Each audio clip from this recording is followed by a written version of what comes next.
Gambia, Angola, China Holding, GASH, producers of the finest tomato paste in the Gambia. Jawara tomato paste, available in 5 kilos, 1 kilo and in sachets. For wholesale and retail, visit our factory at Banjuluning. We are also producers of Jawara mineral water, cool, clear and fresh. GASH, Gambia, Angola, China Holding, with headquarters at Fatim Golden Plaza, Mile 7, Bertel Harding Highway. GASH Group also provides the best security company, GASH Security, for your offices, warehouses, homes and personal property. GASH Group for all your construction projects, offering you quality water reticulation for your gardens, pump irrigation, tidal irrigation projects and all types of buildings. You can contact GASH on 396-7894, 700-8993, 373-0259. Visit us at GASH Global Group on Bertel Harding Highway, Fatim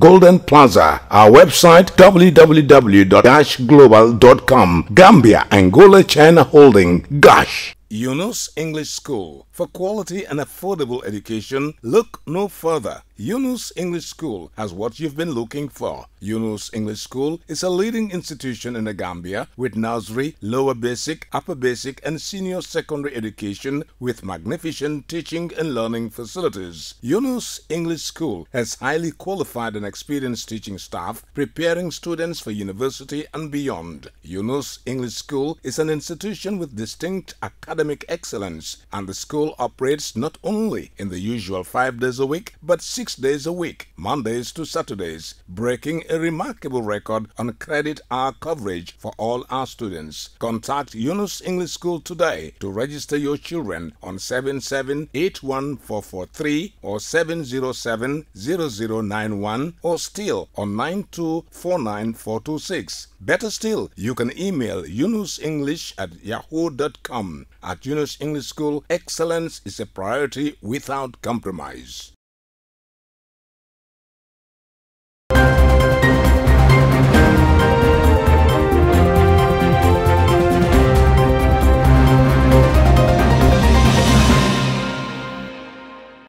It's a wonderful afternoon to our studio here in Serekunda. This is Star TV News with me, Jacqueline Coley. In the headlines tonight, President Barrow sets the stage for construction of 20 roads for OIC. GMC, CA and APP signed MOU despite absence of others. Impact of COVID-19 on small-scale businesses. GFF, FIFA remembers late Fatim Jawara 5 years on. On the international scene, World Bank, African Union suspend Sudan after coup. Uganda, children forced into gold mining amid school closures. Afghanistan maternity care, mothers at risks from failing health system. Those were the headlines and our news in detail.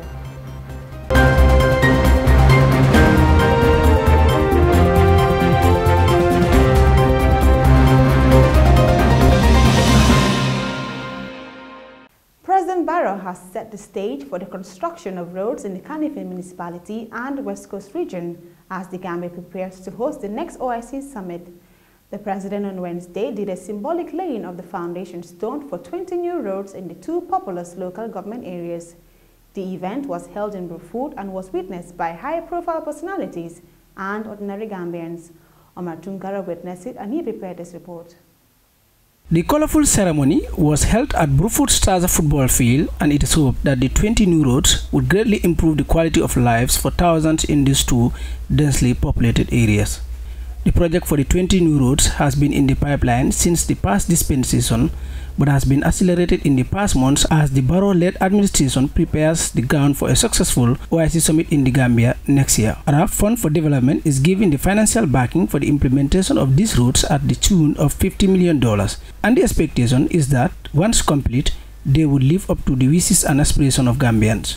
And indeed, the Gambian leader has noted with great optimism and hope that this project has been designed to address the challenges faced by Gambians living in the densely populated urban areas. The Chief Executive Officer of the OIC Gambia Secretariat, Yankuba Diba, buttressed on the potential benefits of the project, saying it would be meaningless if it cannot meet the aspiration of Gambians. The Minister of Works, Transport and Infrastructure, Lamin Job, lamented the dearth of motorable roads in the Greater Banjul area, as he gave an as he gave an overview of the primary objective of the OIC Roads project. The National Assembly member for Sanimenteng constituency, Baba Galle Jallo, thanked the government for the project, saying the people of Kombo have long yearned for good roads, but the project came to fruition only today. The project has two components, with Lot 1 including roads linking GPPC Road at Westfield Joko to Abuko, Sukuta Latakunda Sabiji, Junction Bahaman Minor Road, Sukuta Health Center, Kololi Senegambia Road intersection and Bundung Highway.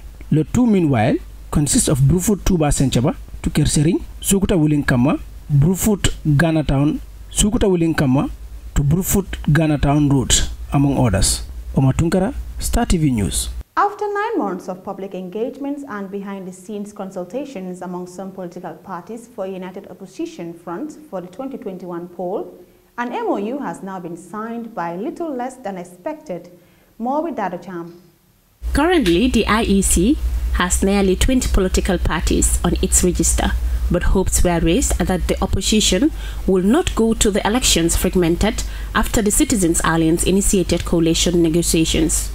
The country's main opposition party, the UDP and GDC of Mama Kande, both pulled out of the talks following disagreement over the selection of the flag bearer. On Wednesday, despite the no-show of the Bakari Bunja Dabo-led Gambia for All Party and the National United Party led by Bakari Jammeh, the Citizen Alliance, Gambia Moral Congress and All People Party signed the MOU for an alliance for the 2021. The agreement was consented to and signed by the 3 parties at the Penchami Hall in Kololi. 5 were originally expected to sign the MOU. The parties will contest under a united banner called Alliance for Change 2021. The leader of the GMC, May Ahmed Fati, told journalists that the economic decay, the endemic poverty, malgovernance, among other issues, shaped their decision to unite forces. We are experiencing assiduously challenging times. The country is facing humongous challenges. Mountains we must leap over. The economy is totally on the brink of collapse. Making a living on a daily basis has become an impossible task for most families in our communities across the country. Our democracy is receding. Democracy is not just on the aspect of personal freedom. Personal freedom also has this indispensable element of personal prosperity. It is what makes the human being who he or she is. He accused the present dispensation of waste of public resources at the expense of important sectors such as security and economic. It's not about the length and the numbers of vehicles in your convoy. It is about your health. Every district, every region in this country should have quality health care. We don't need to go and die in Senegal or on the way. The Gambia exports millions of dollars every year over the past few years on medical tourism to the Republic of Senegal. Why? Because our hospitals are cemeteries. And that is what is important to us. It is not how many crowds you gather at Bundungbo Hall. It is about what ideas do you have to solve the perennial problems of the Gambian. That is what is important to us. Despite the failure of the majority of the opposition parties to append their signatures to the MOU, Dr. Ismaila Cisse of the Citizen Alliance saw the signing of the agreement as a habinga for the Barrow administration. The death warrant for President Barrow and his government has just been signed today.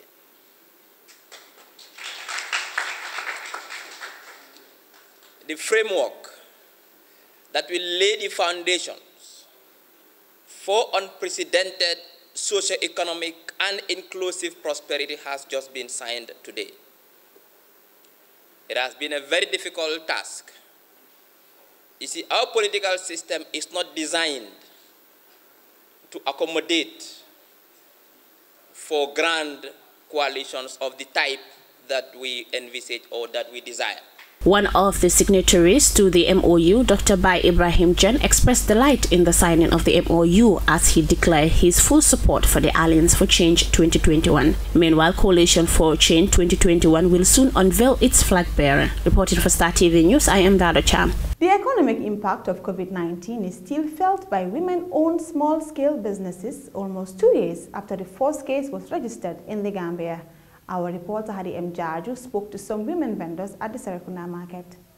Despite government interventions to cushion the effects of COVID on social and economic well-being of the population, disruption of global supply chain and COVID restrictions are still impacting in negative ways women running small-scale businesses. Hojafal, a vendor at the Serekunda market, explained the challenges she encounters since the outbreak of COVID-19. Things are all the same since the emerge of the coronavirus. I sell fish, but we have not seen any improvement. We invest a lot of money in our businesses, but couldn't get back half of what was spent because many people have lost their source of income as a result of the pandemic. Binta Danso said COVID has negatively impacted their businesses.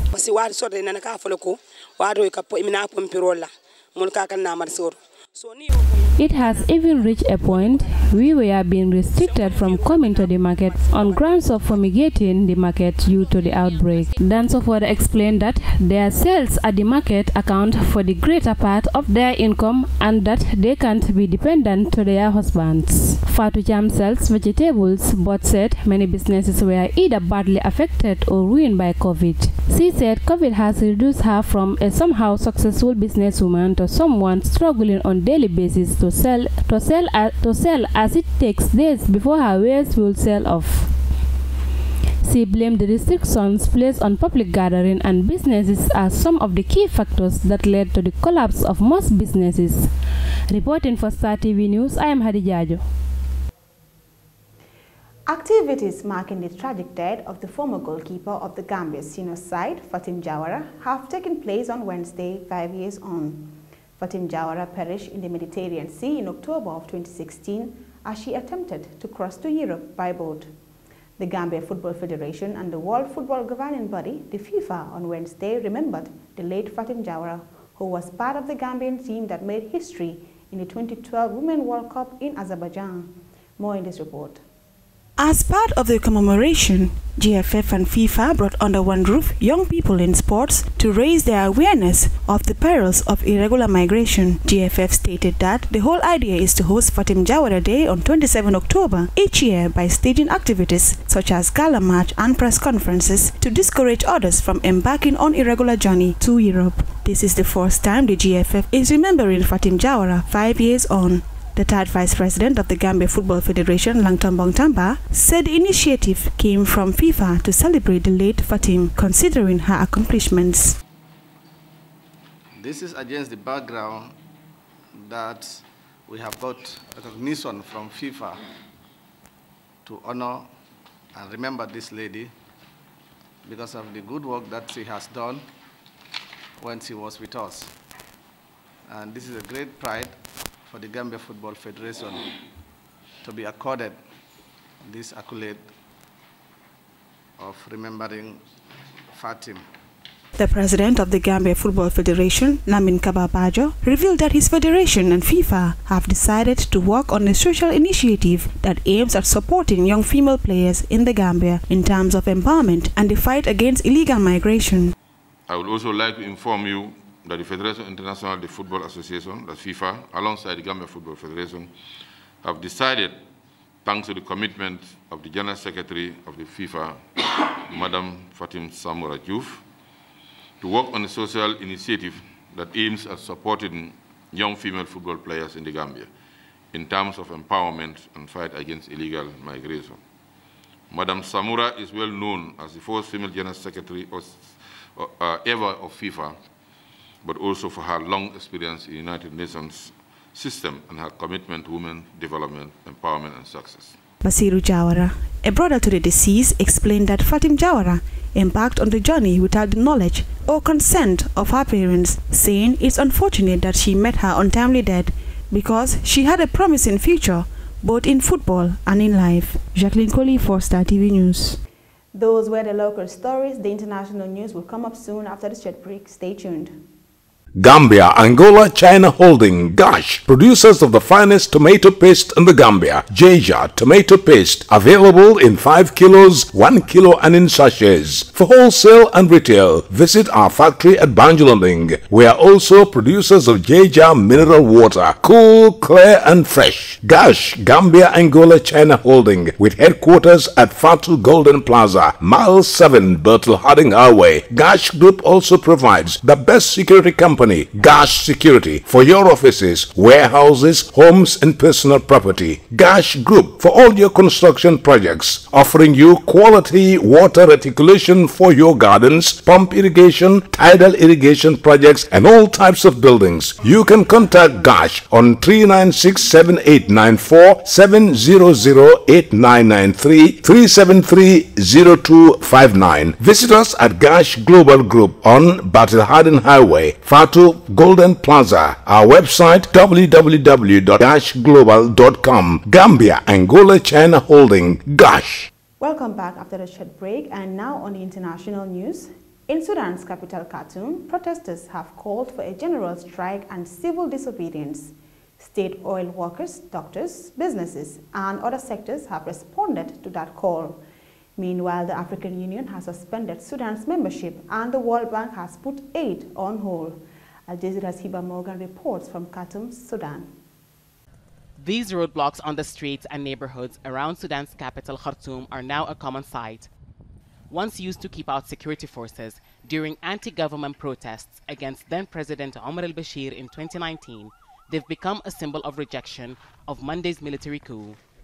And on the third day of the military takeover, in Adbara, the city where the revolution that overthrew Bashir started, people were back on the streets.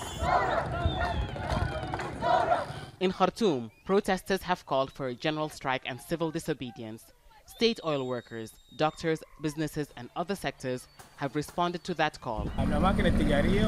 Malls, banks, government institutions and private companies are all closed. This is a full civil strike and people are preparing for the main event on October 30th.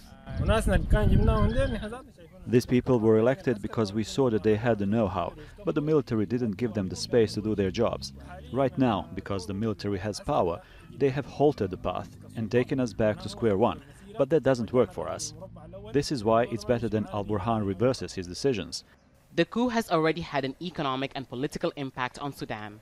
The U.S. has announced it will hold back a $700 million assistance package that was meant for the transitional government that has been deposed. The African Union suspended Sudan's membership on Wednesday, and the World Bank, which provided financial assistance, has withheld that too. Lieutenant General Abdel Fattah al-Burhan said he took power and dissolved the cabinet to avoid sliding into civil war. He's promised a cabinet of professionals. But some analysts say forming a government accepted by all will not be easy. If they manage to come up with an acceptable government, a government that is formed with a real expert who are independent from political affiliations, who can be trusted to take the country into election in 2023 or 2024, as it was stipulated before, I think that will be the key. These demonstrators say they'll continue to build their momentum for more protests calling for an end to the military rule.